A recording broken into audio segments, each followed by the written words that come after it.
నేను ఆస్ట్రేలియాలోని మెల్బోర్న్ లో 1982వ సంవత్సరంలో జన్మించాను. నేను కాళ్ళు చేతులు లేకుండా జన్మిస్తానని నా తల్లిదండ్రులు అసలు ఊహించనే లేదు. కాళ్ళు చేతులు లేకుండా జన్మించిన వ్యక్తిని, మొట్టమొదటి వ్యక్తిని నేనే కావచ్చు. 7 సంవత్సరాల పాటు నేను ఎందుకు ఇలా పుట్టానని బాధపడుతున్న తర్వాత యేసుక్రీస్తులో నా విశ్వాసం బలపడింది. యోహాను సువార్త 9వ అధ్యాయంలో నుండి ఆయన నాకు ఎంతో స్పష్టంగా మంచి జవాబిచ్చారు. అప్పుడు నా వయస్సు 15 సంవత్సరాలు. ఆ వాక్యములో పుట్టుగుడ్డు వారిని యేసు ప్రభు స్వస్థపరిచిన ఆ వాక్యము చదివిన తర్వాత నా జీవితాన్ని యేసుక్రీస్తుకు నేను సమర్పించుకున్నాను. అప్పుడు అది నాకు చాలా ఆసక్తిగా అనిపించింది.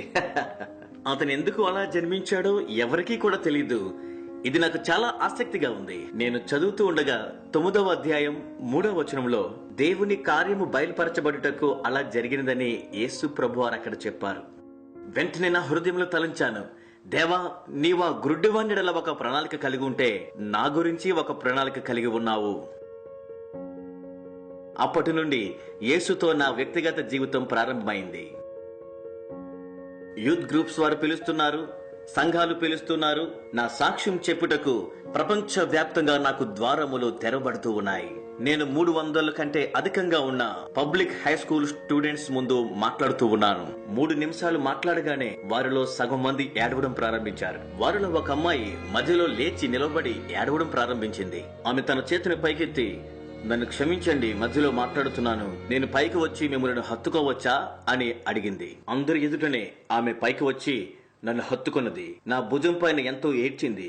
ఏడుస్తూ, నన్ను ఎవరు ప్రేమిస్తున్నారని ఇప్పటి వరకు చెప్పలేదు, నేను ఉన్న రీతిగానే అందంగా ఉన్నారని కూడా ఎవరు నాతో మాట్లాడలేదు అని ఆమె నా చెవిలో చెప్పింది.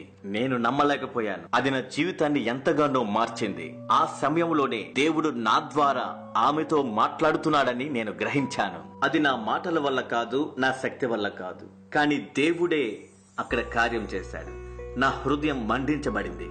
ఒక్క ఆత్మ రక్షించబడుట ఆ దినమున చూడగా అది నా జీవితంలో మరువలేని దినంగా ఉంది. ఆ క్షణములోనే నేను ప్రపంచ సువార్థికునిగా పిలువబడి ఉన్నానని నా పిలుపును గ్రహించాను.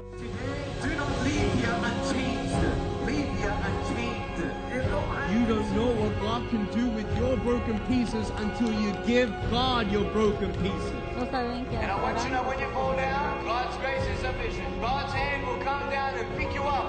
Tangan Tuhan akan terulur dan membangkitkan saudara kembali. Give you the strength to get back up. నా 7 సంవత్సరాల పరిచర్యలో దేవుడు 2000 మార్లు ప్రసంగించుటకు, 44 దేశాలు దర్శించుటకు, 6 ఖండాల్లో పర్యటించుటకు దేవుడు తన కృప చూపారు. చైనాలో యూనివర్సిటీ క్యాంపస్ లో 40,000 స్టూడెంట్స్ మధ్య, ఇండియాలో 1,10,000 మంది గిరిజనుల మధ్య, తర్వాత ఇండోనేషియాలో, సౌత్ ఈస్ట్ ఏషియా నుండి కొలంబియా, కోస్టారికా వెళ్లిన ప్రతి చోట ఆ దేశ నాయకులు, ప్రతినిధులు యేసు ప్రభు అని ఒప్పుకోవడం మేము గమనించాం. కొరియాలో తర్వాతి తరం వారితో ఒత్తిడి, ఆత్మహత్య గురించి మాట్లాడుటకు, ఈస్టర్న్ యూరప్ కు, సోవియట్ కు, మిడిల్ ఈస్ట్ లోనికి వెళ్లి నిరీక్షణ సందేశాన్ని అరబ్ దేశాలకు అందించుటకు ద్వారాలు తెరవబడ్డాయి. అది దేవుని కార్యము, అది ఆరంభం మాత్రమే అని తెలుసుకున్నాం.